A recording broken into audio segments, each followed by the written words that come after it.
నమస్తే రమగారు. నమస్తే జయ. రమగారు, ఈ మధ్యకాలంలో చూసుకుంటున్నాం సాఫ్ట్వేర్ ఉద్యోగాలు టపా టపా టపా లెగిసిపోతున్నాయి కదండి. కానీ ప్రతి ఇంట్లో పిల్లలు ఉంటున్నారు సాఫ్ట్వేర్స్. అవును, చాలా భయం అనిపించేస్తుందండి. సాఫ్ట్వేర్ కాదు ఏ వేరైనా ఉద్యోగం పోవడం ఖాయం. అట్లాగే అనిపిస్తుంది. సాఫ్ట్వేర్ ఎక్కువగా చూస్తున్నాం అంతే. ఉద్యోగం ఉండాలి అంటే ఏం చేయాలి రమగారు? ఉండాలంటేనా రావాలంటేనా? ఉద్యోగం రావాలన్నా, చేస్తున్న ఉద్యోగం చక్కగా నిలకడగా కొన్ని రోజుల పాటు ఉండాలన్నా ఏం చేయాలి? ముందు శ్రద్ధగా చదువుకోవాలి. మంచి మార్కులు, మంచి అకాడమిక్స్, మంచి స్కిల్స్, తర్వాత ఏమనాలి దాన్ని, కమ్యూనికేషన్ స్కిల్స్, ఇవన్నీ డెవలప్ చేయాలి. జాగ్రత్తగా చేసుకోవాలి. ఉద్యోగం పురుష లక్షణం అంతే. ఇప్పుడు ఉద్యోగం పురుష లక్షణం అంటే పురుషులు కేవలం మగవాళ్లే కాదు కదా, ఉద్యోగం మానవ లక్షణంగా ఉంది, మారిపోయింది. మనం బతకాలంటే ఏదో రకంగా ఉండలేని రోజు చేయాలి. ఎంత కాదన్నా 20-25 వేలు లేదే ఊళ్ళల్లో గెటాన్ అవ్వలేని పరిస్థితి. సింగిల్స్ కూడా అవును, కష్టంగా ఉంది, ఖర్చులు పెరిగిపోయినాయి. మరి ఉద్యోగం అవసరం, డబ్బు అవసరం, సంపాదన అవసరం ఎవరికైనా కూడా. మనం ఏంటంటే ఎలాగోలాగా గడిపేసి ఉద్యోగం కావాలనుకోకూడదు. ఏం చేసినా సమర్థవంతంగా చేయాలి. మొదట నీకు ఉద్యోగం రావట్లేదు అంటే నువ్వు ఎందుకు రావట్లేదు అనేది మొదట మనం ఒకసారి ప్రశ్నించుకోవాలి. మనం ఏం పొరపాటు చేస్తాం? మన మార్కులు చాలలేదా? మన మాట సరిపోవట్లేదా? మనం సరిగ్గా ఇంటర్వ్యూలు చేయలేకపోతున్నామా? లేదా ఉద్యోగాలు వచ్చాక దాన్ని నిలబెట్టుకోవడానికి చేయవలసింది మనం చేస్తున్నామా లేదా? దానికి తగిన మేనేజ్మెంట్ స్కిల్స్ అవి మనకు ఉంటున్నాయా లేదా? మేనేజ్మెంట్ స్కిల్ అంటే పెద్ద కంపెనీని మేనేజ్ చేసే స్కిల్లే కాదు, మన కంపెనీ మేనేజ్ చేసుకునే స్కిల్ కూడా కావాలి మనకి. అదే కదా, చిన్నదైనా మన ఇల్లు బాకిలైనా మనం మేనేజ్ చేసుకోవాలి. ఈ జాబ్ మేనేజ్మెంట్ మనకి ఎందుకు రావట్లేదు అనేది ఒకసారి పునరావలోకనం చేసుకుని మనం ఎక్కడైనా కరెక్షన్స్ ఏం కరెక్ట్ చేసుకుంటే, ఏది సెట్ చేసుకుంటే అనేది. ఈ రోజున నీకెవరో ఒకళ్ళు మంచి చెప్పేవాళ్ళు లేరు. ఒకవేళ చెప్పినా నువ్వు అనేవాడివి వినవు. ఇండివిజువల్స్ సలహాలు వినడం మానేసాను చేయాలి. కావాలంటేనే మనం ఎవరిదైనా మాట అడిగి తెలుసుకుంటాం. 300 మంది ప్రతి వాళ్ళు కూడా నాకు నేనే రాజు, నన్ను ఎవరు జడ్జ్ చేయకూడదు, నాకెవరు చెప్పకూడదు, వీళ్ళ బోర్డు సలహా నేను వినేదేమిటి, ఇలాంటి ధోరణి వచ్చేసింది. మనుషుల పరంగా అయితే ఇట్లా డైరెక్ట్గా అయితే. ఇండైరెక్ట్గా అయితే టీవీలో పలానా టైంకి రమారావి గారు ఈ విషయం చెప్తారు, ప్రతిరోజు మనం అది వినాలి. లేదా చాగంటి వారు చెప్తారు, లేదా అనంతలక్ష్మమ్మ చెప్తారు. ఒక టైం పెట్టుకొని ఖచ్చితంగా కదలకుండా ఆ ప్రసంగాలు అయితే వింటున్నాం రమ్మగారు. వాటిని చక్కగా కట్ చేసుకుని ఫార్వర్డ్ కూడా చేసుకుంటున్నాం. అవి వింటున్నాం. ఇక్కడ డైరెక్ట్గా చెప్పేవి వినలేకపోతున్నాం, పాటించలేకపోతున్నాం. పోనీ వాటినైనా ఇంప్లిమెంట్ చేసుకోగలుగుతున్నాం అంటే అది కూడా చేయలేము కదా రమ్మగారు. చేయలేము. ఇవి మేము చేయలేము, ఇంకేదైనా చెప్పండి అంటుంటారు. ఆస్పిరిన్ దొరకపోతే డిస్ప్రిన్ ఇవ్వమన్నట్టుగా. అట్లనే ఉంది, అలాగే ఉంది. ప్రస్తుతం ఏంటంటే సమాజంలో మనకి ఎవ్వరూ మనతోటి ఉండరు.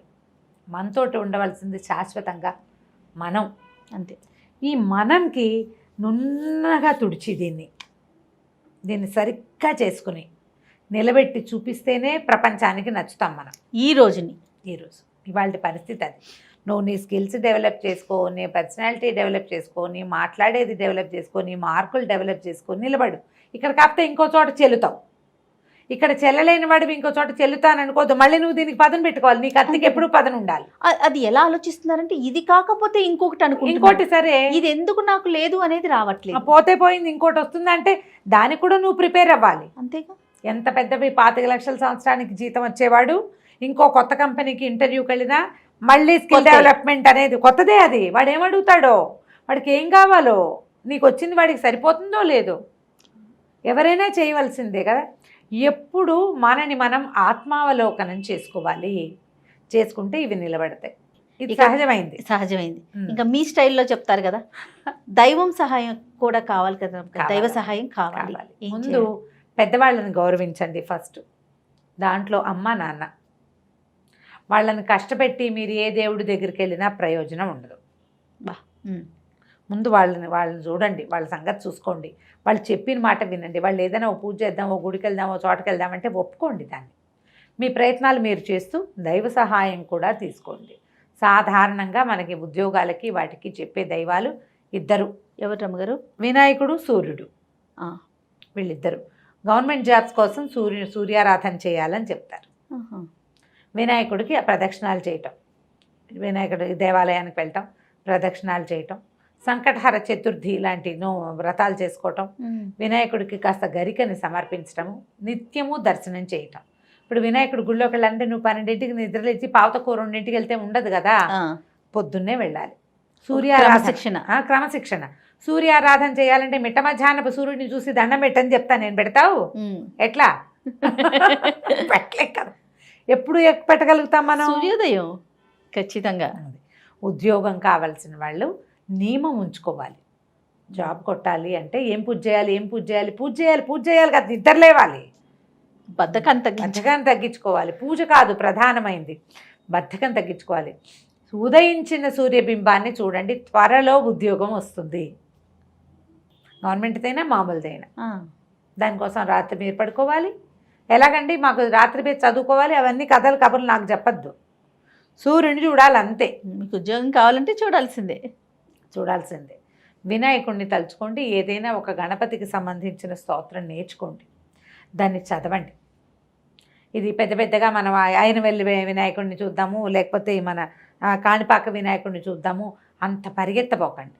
పక్కనే ఉన్న దేవాలయంలో రావి చెట్టు కింద ఉన్న వినాయకుడిని చూసైనా సరే ఓ 3 గుంజీలు తీయండి, వినాయకుడికి ప్రదక్షిణం చేయండి. ప్రతిరోజు నియమం తప్పకుండా కనీసం 21 రోజుల పాటు వినాయక దర్శనం చేయండి. ప్రతిష్ట ఉన్న వినాయకుడిని దర్శిస్తే ఫలితం బాగుంటుంది. శివాలయంలో అభిషేకం, శివుడికి స్వయంగా అభిషేకం చేసినా కూడా ఫలితం లభిస్తుందని చెప్తారు. మన దగ్గర మన ప్రాంతంలో మనమే చెంబు తీసుకెళ్ళి పోసేవి తక్కువ ఉంటాయి. నార్త్ ఇండియాలో చేస్తారు, మన దగ్గర లేదు, చాలా తక్కువ ఉన్నాయి. మన దగ్గర చాలా తక్కువ ఉంది. కాబట్టి జాగ్రత్తగా అభిషేకాలు చేయించుకోండి. శివాభిషేకం చేసినా కూడా ఉద్యోగం అంటే డబ్బు వస్తుందని చెప్తారు. శివాభిషేకం చేస్తే మనకు ఉద్యోగం ద్వారా డబ్బు వచ్చే అవకాశం ఉంటే అది లభిస్తుంది. లేదా 2-3 కలిసి ఓ చిన్న ఫామ్ పెట్టుకోవడమో, ఓ స్కూల్ పెట్టుకోవడమో, ఓ ట్యూటోరియల్ పెట్టుకోవటమో, మనమే కలిసి ఏదైనా కంపెనీ పెట్టుకోవటము, అలాంటివి కూడా సాధ్యపడచ్చు. ఏదో ఒక ఐడియా అనేది వస్తుంది. ప్రధానంగా 1 గణపతి, 2 శివుడు, 2 సూర్యుడు, 3వ వాడు పరమేశ్వరుడు.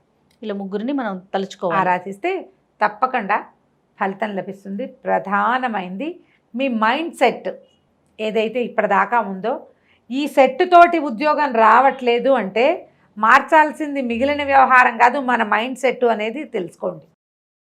ఆలోచన విధానాన్ని మార్చుకోండి. ఇంత ట్రై చేసాం అవ్వలేదు, సరే అమ్మ ఏదో దేవుడి దగ్గర పూజ అంటుంది కదా చూద్దాం, మంత్రాలకు చింతకాయలు రాలుతాయా అలాంటివి చెప్పకండి. రాలవు నేనే చెప్తున్నా ఆ మాట. కానీ నీవు ఒక నియమాన్ని పాటిస్తావు చూడు, దానివల్ల మారుతుంది. నీకు ఒక క్రమశిక్షణ వస్తుంది, క్రమశిక్షణతో ఆటోమేటిక్గా చాలా పనులు కుదురుతాయి. అవును, ఇట్లా ప్రయత్నం చేసి చూడండి. నేనైతే ఖచ్చితంగా ఈ శివాలయం గణపతికి పూజ చేసి ఉద్యోగం వచ్చిన వాళ్ళని చూశాను జయ.